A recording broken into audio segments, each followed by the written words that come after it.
ছোটবেলা থেকেই আমাদের শেখানো হয় আমাদের অবশ্যই ভদ্র হতে হবে, বড়দের না বলা উচিত নয়, এবং আমাদের অবশ্যই সবাইকে খুশি করতে হবে। একদিন ক্লাসে এক ছাত্রকে জিজ্ঞেস করেছিলাম, তুমি শেষ কবে কাউকে না বলেছিলে? আমার মা আমাকে আমার ভাইয়ের সাথে চকলেট শেয়ার করতে বলেছিলেন, আমি না করেছিলাম আর সে খুব রেগে গিয়েছিল। তারপর থেকে সে আর কখনো না বলার সাহস পায়নি। আমরা এভাবেই বড় হই পারেন, যেখানে না বলা অপরাধের মতো মনে হয়। আমাদের সমাজে হ্যাঁ বলার অর্থ হলো আপনি ভদ্র, আর না বলার অর্থ হলো আপনি বিদ্রোহী।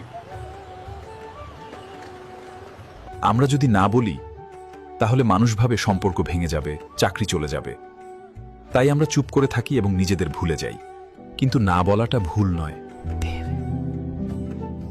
এর অর্থ হলো নিজের পছন্দের পক্ষে দাঁড়ানো। আমরা সকলেই আমাদের মনে একটি খাঁচা বহন করি, এবং এর চাবিকাঠি আমাদের নিজের হাতে। শেষ কবে তুমি না বলেছিলে? তোমার বসকে, তোমার বাবা মাকে, নিজেকে? না বলা এক ধরনের ভালোবাসা নিজের প্রতি। এর অর্থ হলো আমি আছি, আমি বুঝি, আমি নিজেকে সম্মান করি। নিজেকে ভালোবাসো,